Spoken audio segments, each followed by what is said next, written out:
Barang siapa yang tidak punya guru, maka gurunya adalah syaiton.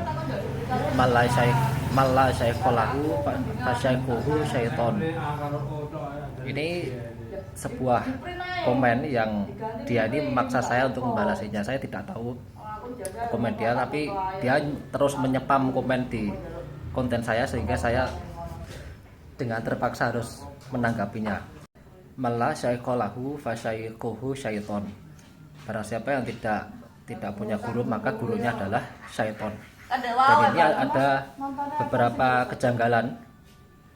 Ini yang pertama, ini syaiton, kata syaiton di sini seharusnya menggunakan alif lam, menggunakan ma'rifat, bukan syaiton, bukan nakiroh. Ini menggunakan nakiroh, yang masyhur menggunakan ma'rifah, yaitu malla syaikholahu fasyaikuhu asyaiton.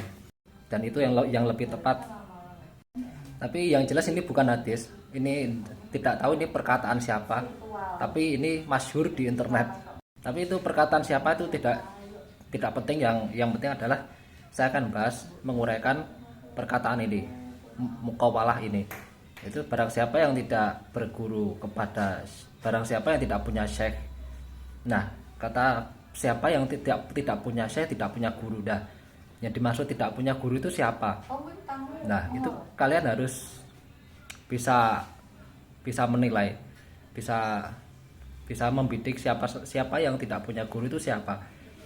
Apakah orang yang belajar secara online, belajar di pengajian, tidak hadir di pengajian, tapi dia belajar secara online, itu disebut dengan orang yang tidak punya guru? Apakah mereka divonis tidak punya guru? Ataukah orang-orang yang belajar agama lewat mimpi, jadi setelah bermimpi kemudian menjadi dalil, mimpi terus dapat sholawat ini, dapat sholawat itu, yang akhirnya sholawat itu justru tidak menambah pahala, tapi justru menjerumuskan kepada kesyirikan. Dan saya rasa kelompok yang terakhir ini yang tepat untuk dikatakan tidak punya guru, karena dia ngarang sendiri, ilmu agama dikarang. Contohnya adalah menafsirkan Yasin. Yasin itu ditafsir sebagai Nabi Muhammad. Kalau Toha ditafsir sebagai para nabi. Nah, itu kan tafsir dengan akal-akalannya sendiri, tidak dengan guru. Yang dimaksud guru di sini haruslah dari riwayat, ada riwayatnya yang mengatakan itu siapa? Apakah ada sahabat yang ahli tafsir yang mengatakan seperti itu? Apakah ada riwayat dari Nabi Shallallahu Alaihi Wasallam? Dan itu jelas tidak. Nabi saja tidak pernah menurunkan, tidak pernah meriwayatkan bahwa Toha itu adalah Toha dalam surat Toha itu loh. Toha ma anzalal Qur'an litashqa, ma anzalna alaikal Qur'an litashqa. Surat Toha, surat nomor 20 itu ditafsir oleh kaum sufi, ditafsir sebagai para nabi. Sedangkan Yasin wal Qur'anil Hakim, surat nomor 36 itu ditafsir sebagai Nabi Muhammad.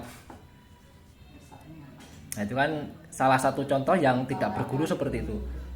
Walaupun mereka berguru pada orang-orang yang tidak berguru, yang maksudnya yang ngarang sendiri. Jadi konsep tidak ada guru di sini itu yang dimaksud siapa? Itu harus jelas. Jadi kalian membawa perkataan itu harus jelas siapa yang mau kalian tuduh tidak berguru itu siapa. Jadi orang yang membaca buku, orang yang mendengarkan, orang yang melihat browsing di internet itu bukan berarti mereka tidak punya guru. Tetap mereka berguru, cuma tidak bertemu secara langsung gitu. Mereka membaca artikel-artikel, membaca makalah-makalah yang ngarang itu juga ulama juga. Ya kayak Islam Web, Islam Question and Answers, terus duror.net, Binbas ORID, dan seterusnya. Itu situs-situs luar negeri, situs-situs internasional Islam global. Kalau di Indonesia ya ada Muslim ORID, Muhammadiyah ORID, konsultasi syariah.com, dan seterusnya, itu di Indonesia. Kalau di luar negeri ya situs-situsnya seperti itu, berbahasa Arab dan juga berbahasa Inggris. Jadi kalau Anda nggak bisa berbahasa Arab ya minimal Anda harus bisa bahasa Inggris biar Anda bisa menjelajahi, mengeksplor situs-situs tersebut.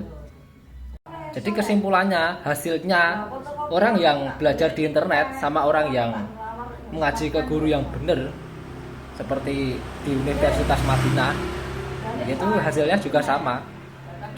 Kalau sholat zuhur ya 4 rakaat, kalau sholat Jumat ya 2 rakaat, tetap sama.